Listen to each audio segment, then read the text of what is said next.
building my very first micro mini house, which technically means that I have to keep to the 32 tile, I think it's 32 tile build.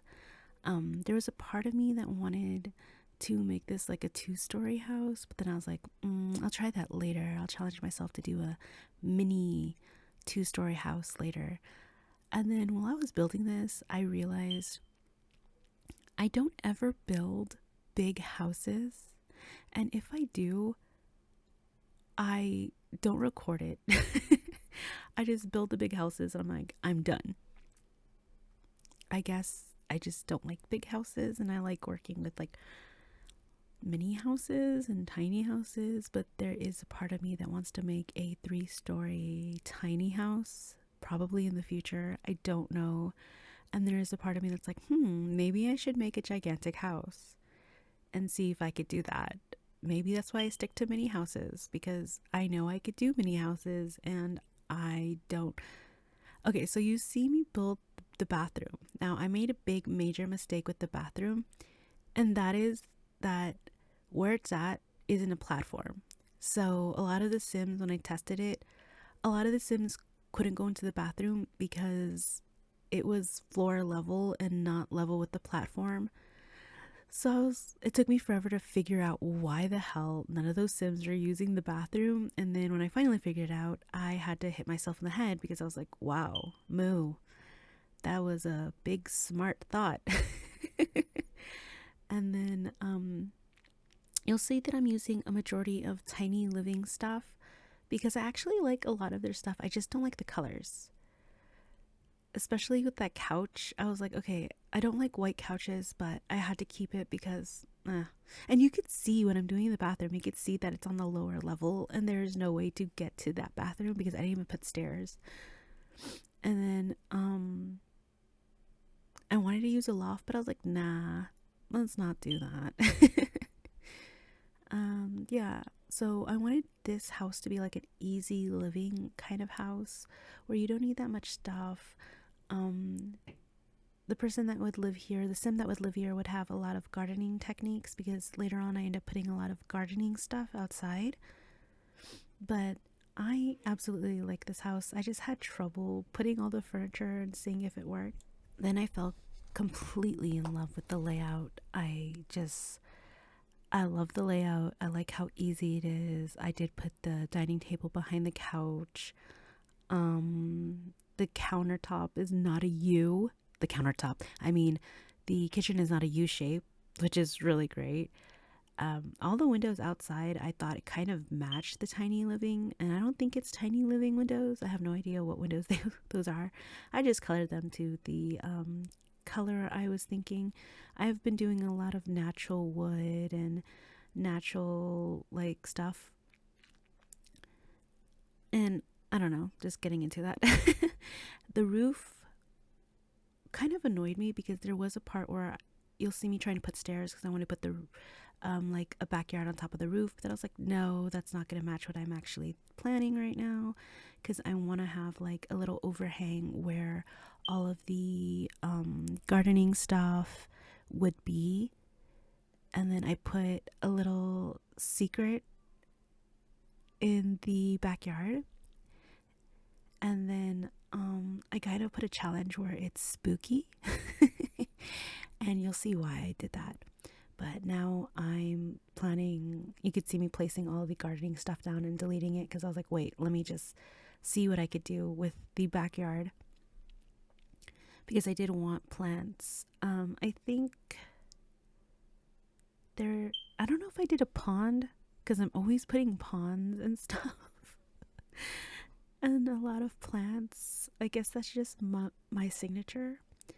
Yeah, I did. I put a pond.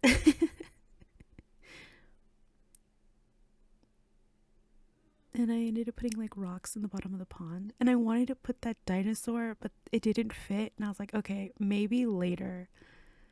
Maybe I'll put the dinosaur in my later build. But of course, I had to get that snail statue because I absolutely love that snail statue.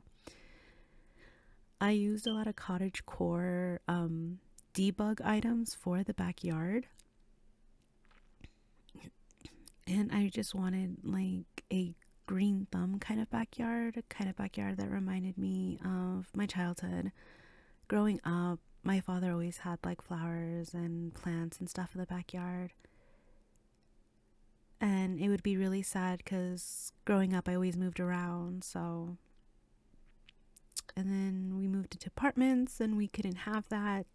So it's kind of nostalgic for me to make like a very grassy, flowery backyard.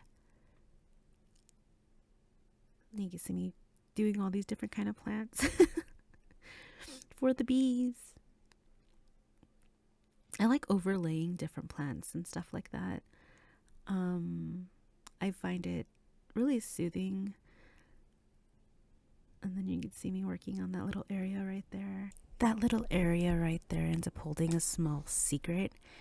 And I was like, ooh, because what I wanted to put there later, now I want to do a cemetery. And that's the secret, is that I found headstones or tombstones or whatever you call it in the debug.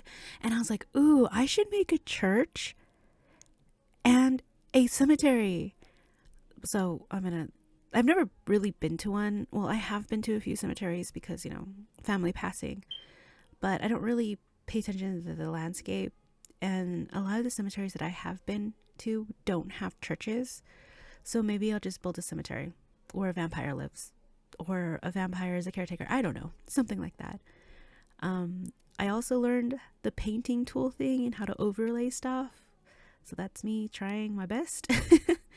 And then I had this idea where I wanted like lights hanging, and you'll see me like trying to put the lights, but then you'll notice that it's too high. So I was like, okay, I could do this myself. I'm gonna DIY it. So it did not work for the first time, and I was like getting frustrated because I was like, okay, yes, no. And it was every time I used like the cheat, it was too far from the pole. It wasn't that great, and I ended up being a smart girl and putting windows and then taking that away because that was the only way that it could stay, and it worked. And I was like, ooh, I'm a genius. But apparently a lot of people do that, so I'm not a genius. I guess I just saw it somewhere and I copied. And now I am putting plants around the house, because what kind of house would it be for a person that loves plants if I did not surround the house in ivy and stuff? It's one of my favorite things to cover a house in ivy. I know in real life it's kind of dangerous, but in The Sims it's okay. And then I switched the cow statue and the snail statue so they're facing each other.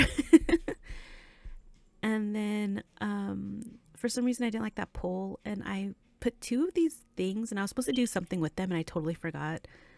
Yeah.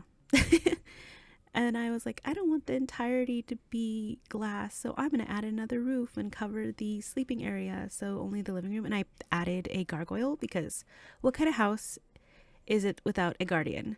And then of course I wanted to use these vases. And then you'll see me putting headstones and just rearranging and adding a few things. And we are coming up to the end of the video, and I'm going to leave you guys with screenshots. So I will see you guys later. Have a good day. Bye.